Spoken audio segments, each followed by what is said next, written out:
You're on. Good morning, and welcome back to our Sunday service at Unitarian Universal Church of Mennonite. I'm going to start off today with Beethoven's 15th Piano Sonata, Factor.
Thank you.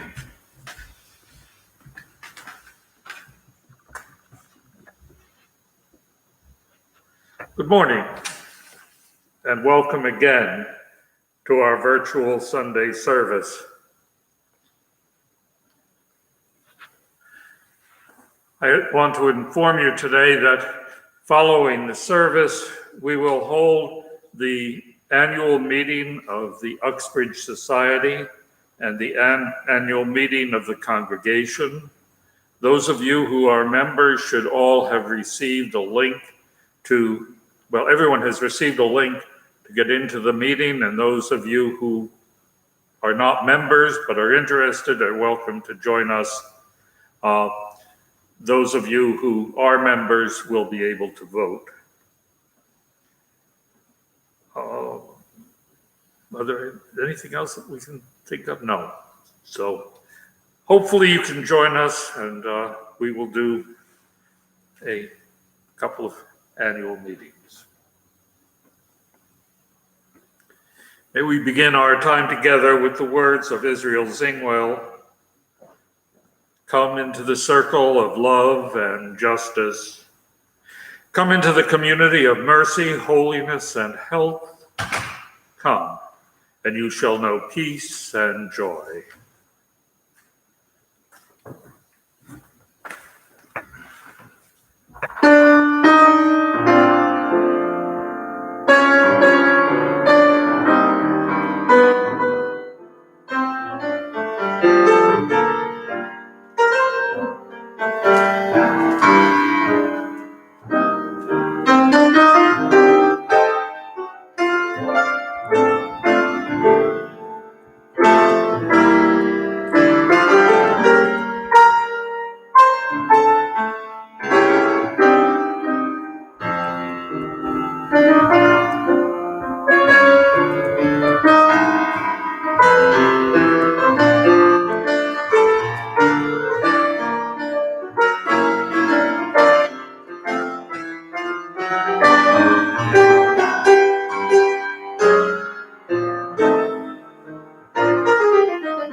It is our custom as we gather to kindle a flame in our midst, a flame long the symbol of the holy, a flame long the symbol of knowledge and of wisdom. And we kindle this flame in a chalice, a shared cup. For each week we gather, whether physically or virtually, to be together in our search for wisdom, for knowledge, for that which makes our lives fuller and the world a better place.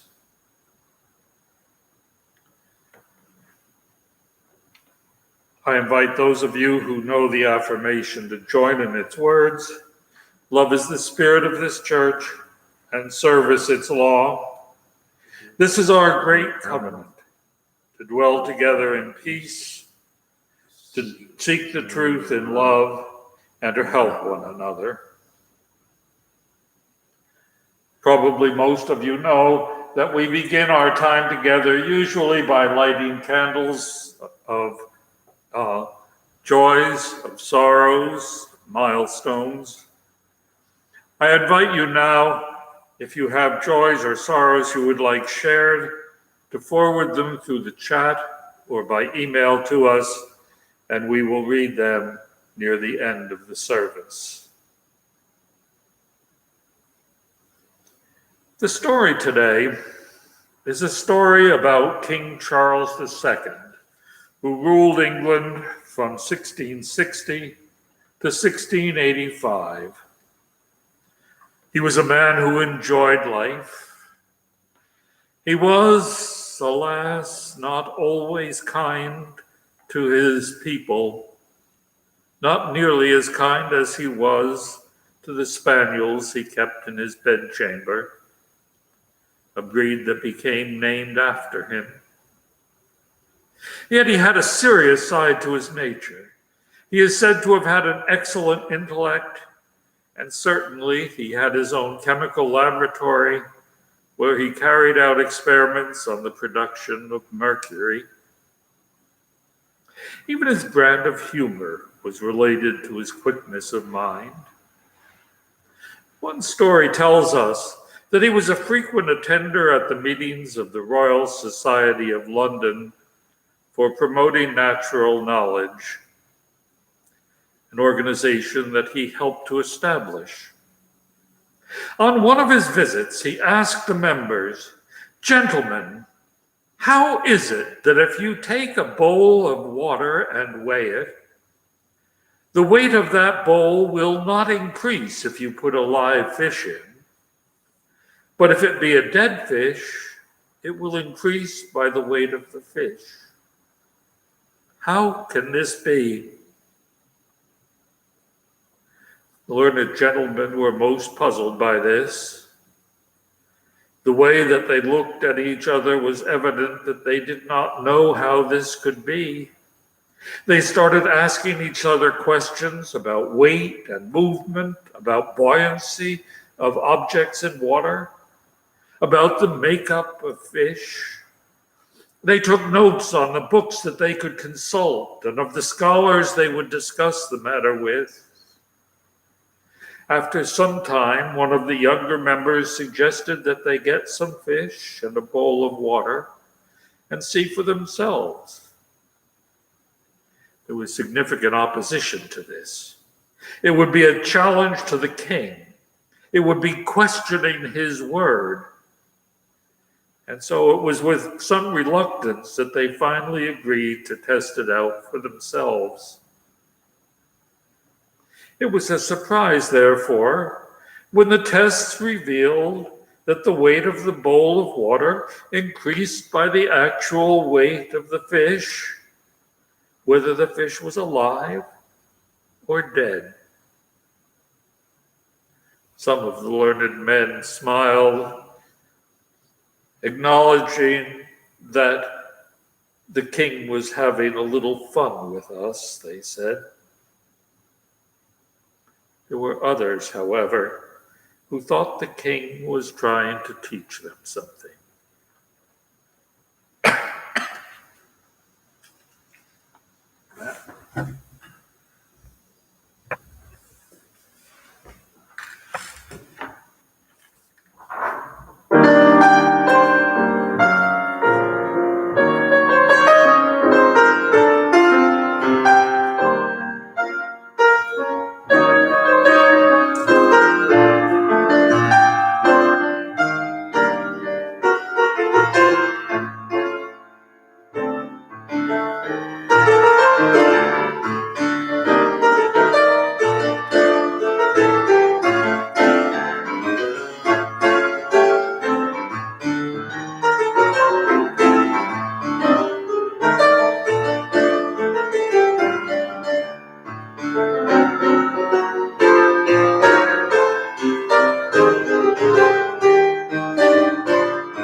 That's Black Knight, Wayne.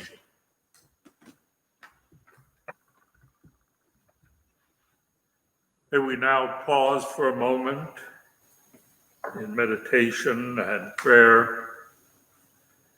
May we look out at this beautiful day with its gentle breeze.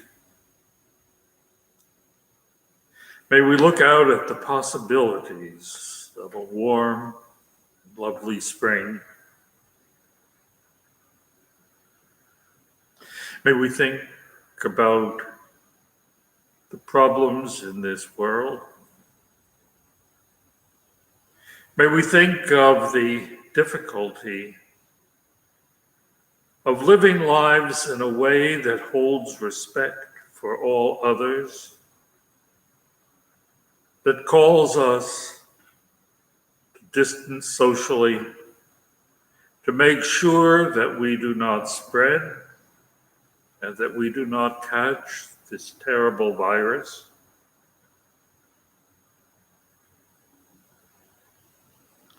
But we think of the political situation at this time,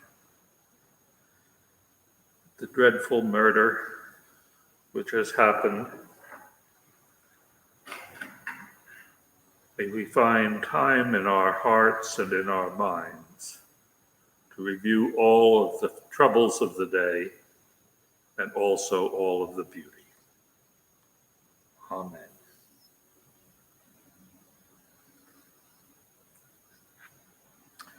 I had scheduled a sermon today entitled Friendship. We often talk about our relationships with parents, siblings, spouses, children, all of those with whom we have a family relationship.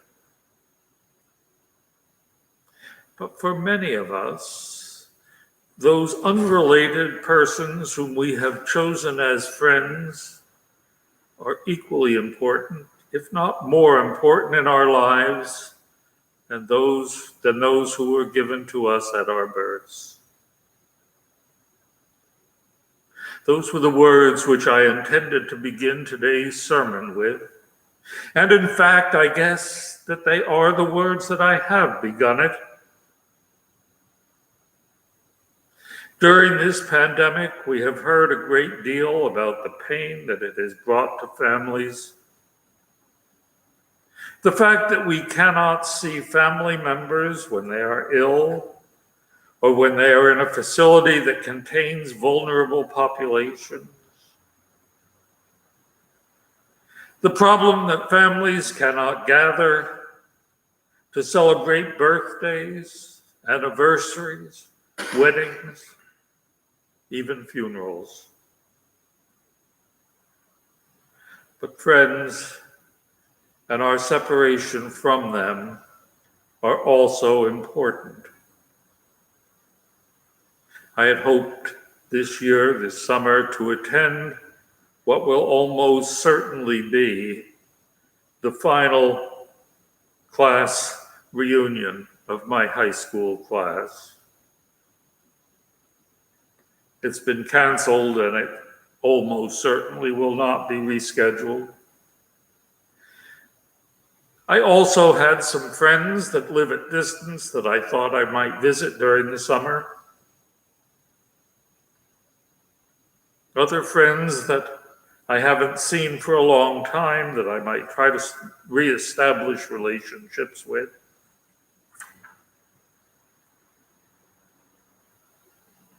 These are things which probably will not happen, you see. It's not possible, probably, to travel to see the friends that I want. They're not in my household, and so I can't visit them without a mask and staying at 10 feet distance. But those friends are important. You see, my family is so predictable. Almost every one of them, I could have told you what they would say about almost any subject. My family agreed on so many things.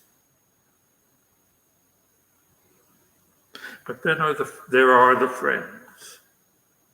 Those people that I have chosen largely because they're different from me. They challenge me in new ways that my family does not. They approach things in new ways, ways that are new to me. They challenge me far more than my family does. I invite you to remember that and to think about it. I really should go on for the rest of this time that I have with you, but I cannot. Recent events have made that impossible. The brutal murder of George Floyd is something that we must talk about. It is not and cannot be a time to attack law enforcement. It cannot be a time that we talk about how those people behave and are behaving. Now, I must tell you that when I'm driving and pass a parked police car that pulls out just after I have gone by, I am not filled with joy. And perhaps that joy is farther away when I see flashing blue lights behind me. Often they are just signaling that they need to go past me at high speed. But even if they pull me over, I'm not filled with fear. Oh, I hope that they're not going to give me a ticket, which will cost me money. But I certainly have no fear that I will be beaten or even killed.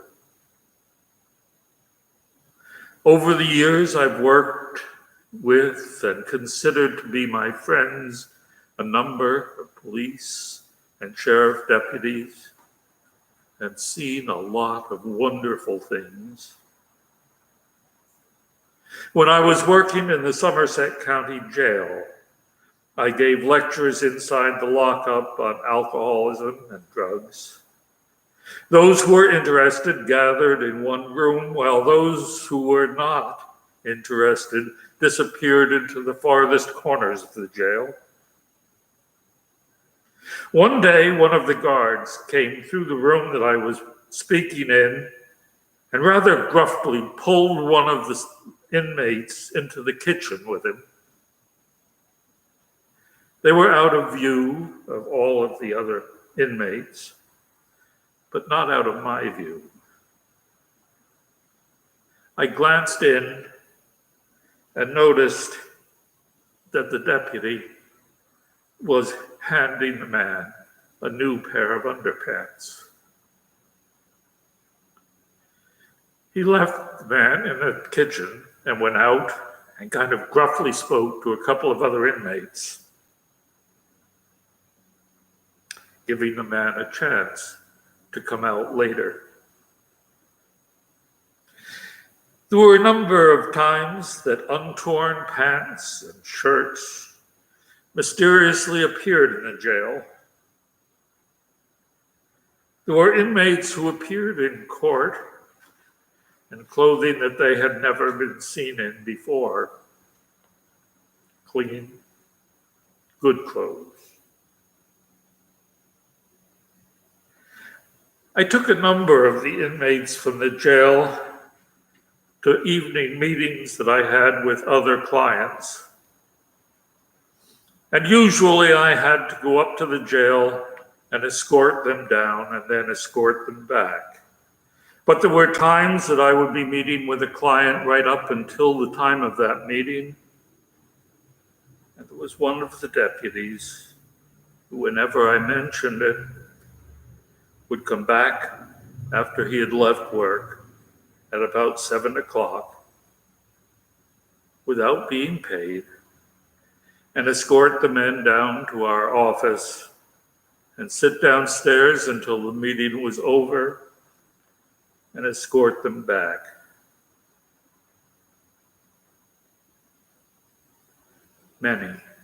Most law enforcement personnel are good and caring people.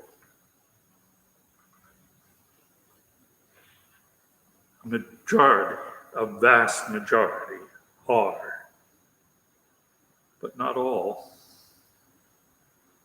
Now, I must also tell you that over the years, I've also known and been friends with a large number of clergy. And some of the things that clergy members have done for their congregations or for outside causes leave me in awe. Some have been killed or badly injured.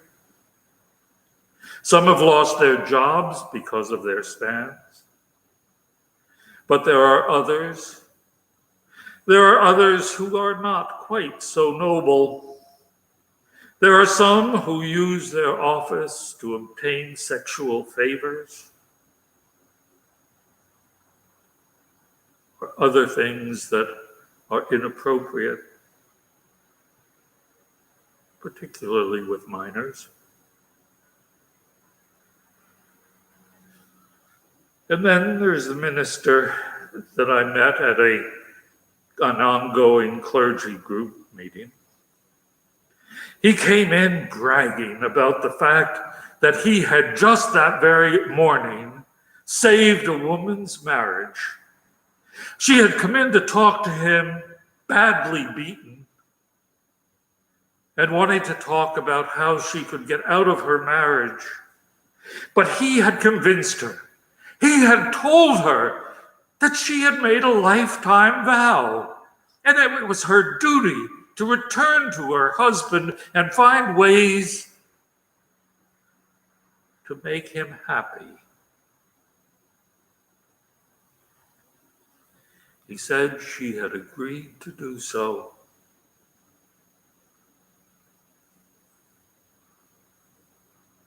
I do hope that she survived.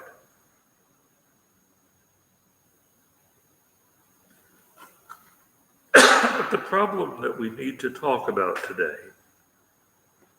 is that death of George Floyd and a number of others. And the problem that we have today, of course, is the rioting and the looting. It's easy to say that there's no excuse for such behavior. I mean, if you had seen something bad happen, would you start burning buildings, destroying cars, breaking into buildings and stealing their contents?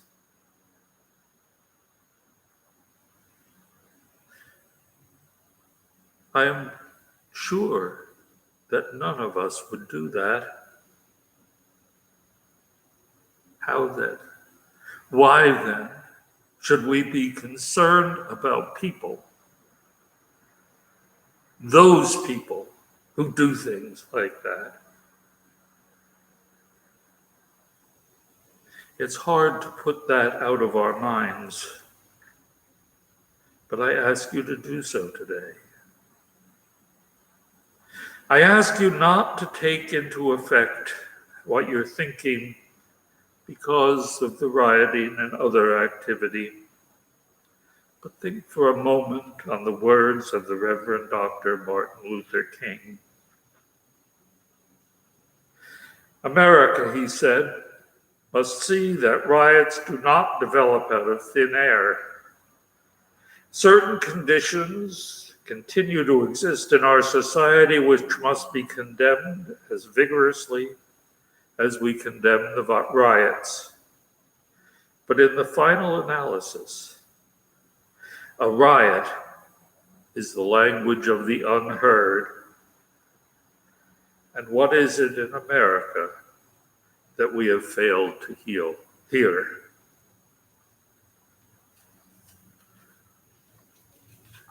As I was growing up, my father and I did have several serious talks, but some of those traditional ones didn't happen. And I seem to have survived quite well without them. And certainly we did not have that absolutely essential talk. You know the one for which the penalty for not having it is often death. Not death of the father, of course, but of the son.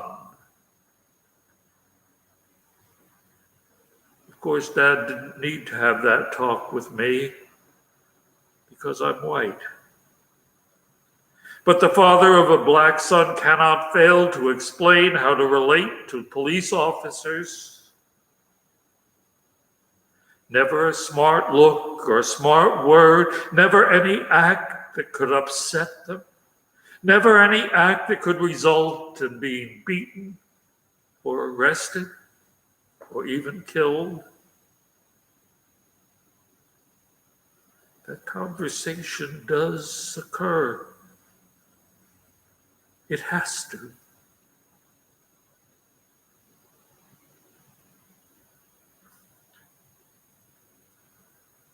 Whites and blacks are not treated equally. And we need to change that. Looking back all the way to 2013, after the acquittal of the murderer of Trayvon Martin, Black Lives Matter began.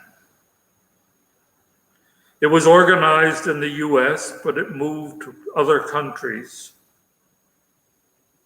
And it's a mission to eradicate white supremacy and to build local power to intervene in violence inflicted on Black communities by the state and by vigilantes. By combating and countering acts of violence, creating space for Black imagination and innovation, and centering Black joy. It's the willingness of winning immediate improvements in our lives and theirs. There was a time that a number of congregations, particularly Unitarian Universalist ones, were displaying Black Lives Matters banners and so forth. I invited our congregation to get involved. But you know what I heard. Yes, Black lives matter, but so do white lives. Why should we focus on one and not the other? There were a number of members of our congregation whom I could not convince that there really was a difference, that there really was a reason for saying Black lives matter. Because, well, the way people were treated clearly assured the fact that white lives mattered, but not about Black lives. And then on July 17th, 2014, New York Police Department officers approached Eric Gardner on suspicion of selling single cigarettes out of packs of cigarettes.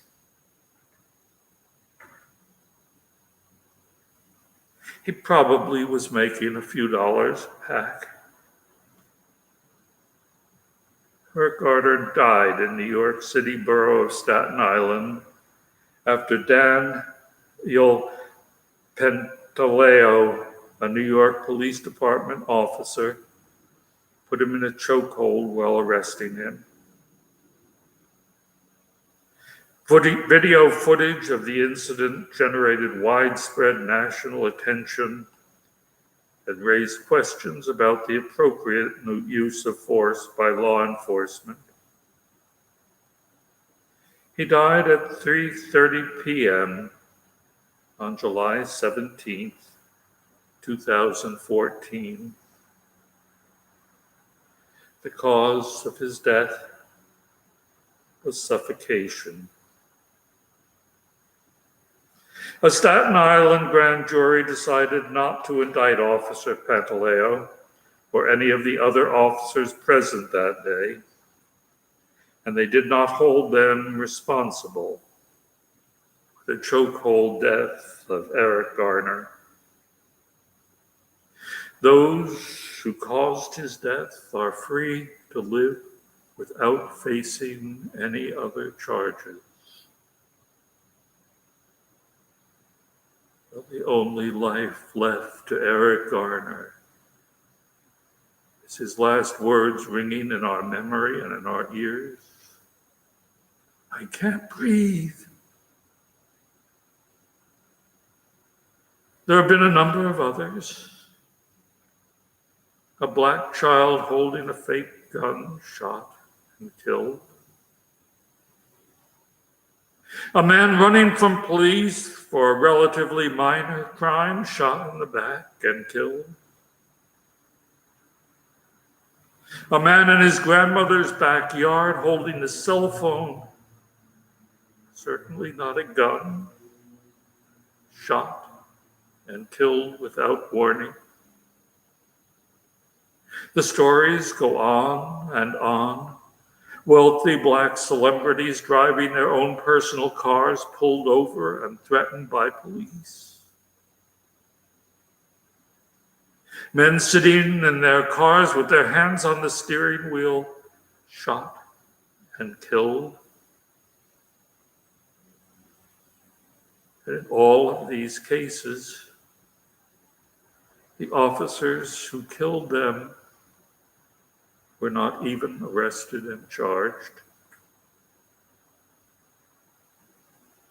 And now we have George Floyd. Perhaps trying to use a counterfeit $20 bill or something he was claimed about him forging something. Relatively modest violations. Violations that probably would not have resulted in incarceration if he was even tried and convicted. But in this case, he was tried, convicted, and executed by Officer Derek Chauvin while 3 other officers stood by.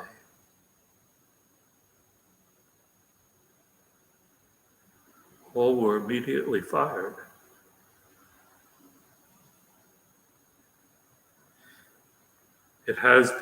Charges have been filed against Chauvin.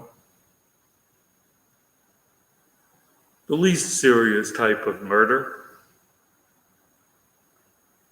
not premeditated.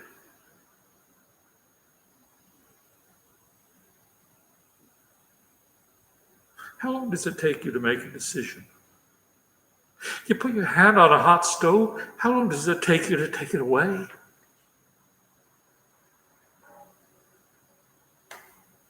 The car in front of you stops. How long does it take you to put your foot on the brake? Seconds?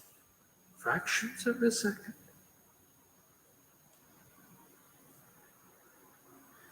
Do you know how long Derek Chauvin had to remove his knee? How long he had to realize that what he was doing was wrong? 526 seconds. And in 526 seconds, he couldn't realize that a man who was gasping and begging for air should not continue to be knelt on.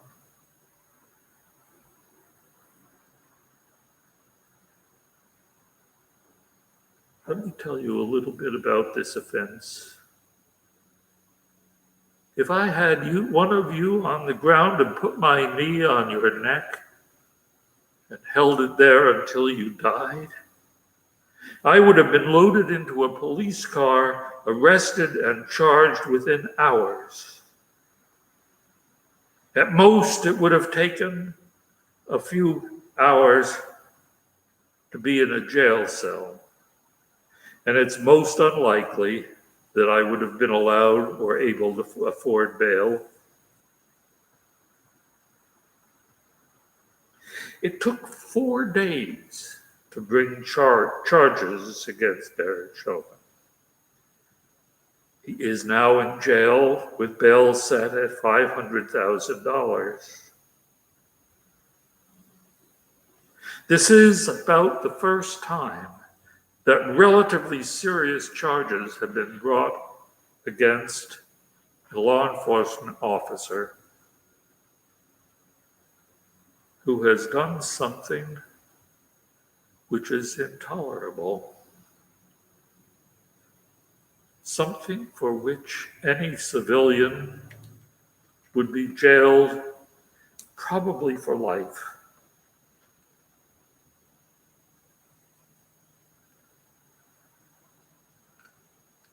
I can't breathe. I can't breathe. The words echo in my mind.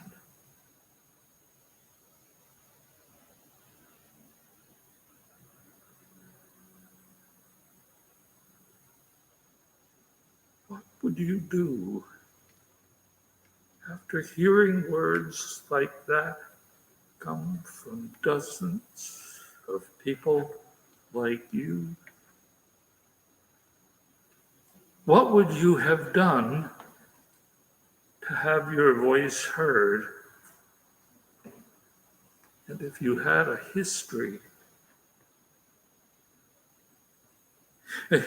going back more than 150 years of having your actions punished, often by lynching, well, the acts committed against you went even unresponded to. No charges, no consequences.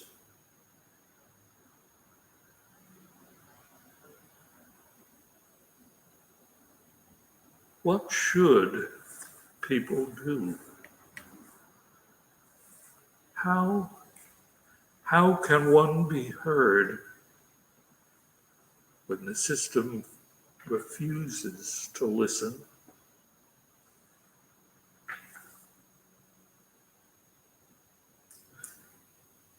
We need to think about how to listen. We need to all realize that prejudice is something which raises its head at the least invitation. We have to realize that our government, from the top to the bottom, must show respect for all people.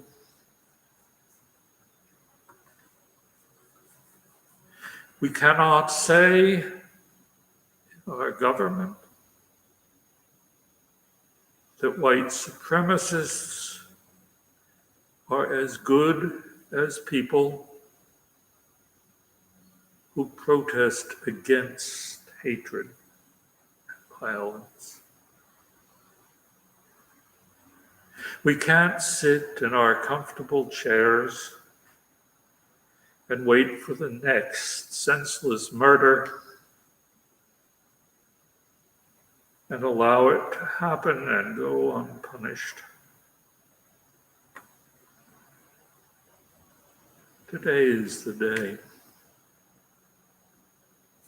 Today is the day that we realize that all people have value in life.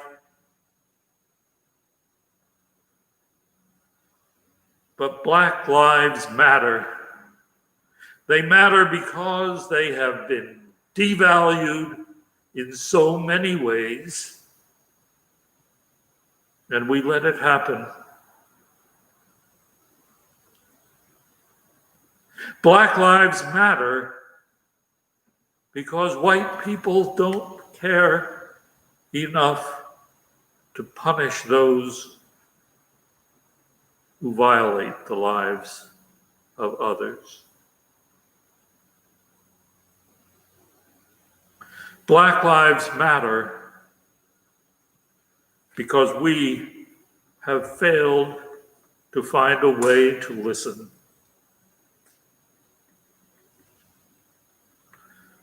Dr. Martin Luther King was correct. Martin Luther King was absolutely right when he said that the problem is that America needs to see that riots do not develop out of thin air. Certain conditions exist and continue to exist in our society, which must be condemned as vigorously as we condemn riots. Because in the final analysis, a riot is the language of the unheard.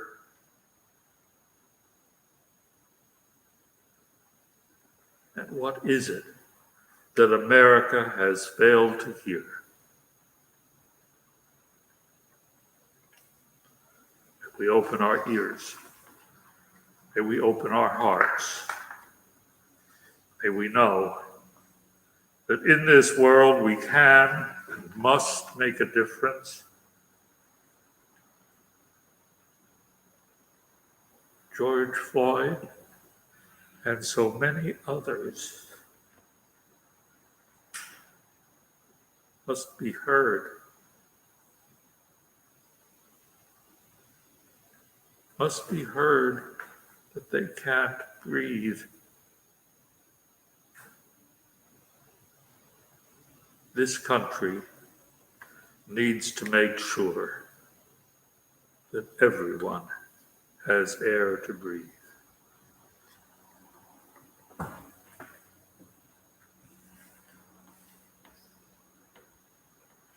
Do we have candidates of joy and of sorrows?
light this candle from Bill Vieira, a candle with a heavy and sad heart for all of us who mourn the murder of George Floyd and the murder of America.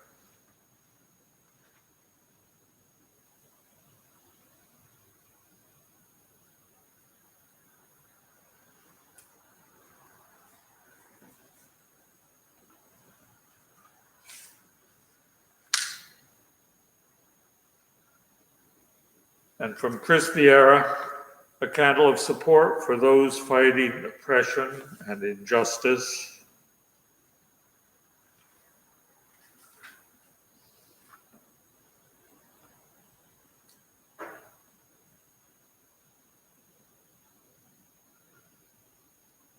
And from Sam and Ben Bouchard, a candle of congratulations for Celia on graduating from 8th grade. Welcome to high school.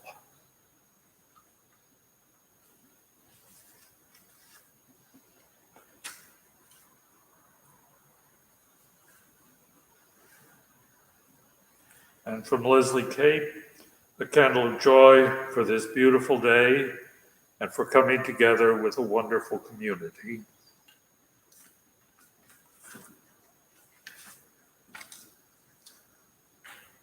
And finally,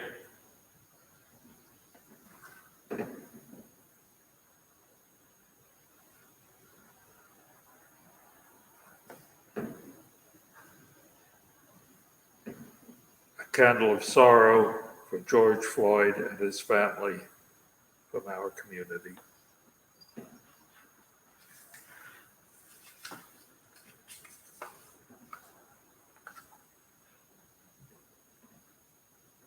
As we extinguish the flame that we kindle in our gathering, may it burn on in our hearts and in our minds. May it let us know that we are not alone in our caring, that we are not alone in our seeking of freedom, our seeking for dignity and honor of all persons. May it burn on in our heart and work through our hands, our minds, and our mouths. Amen.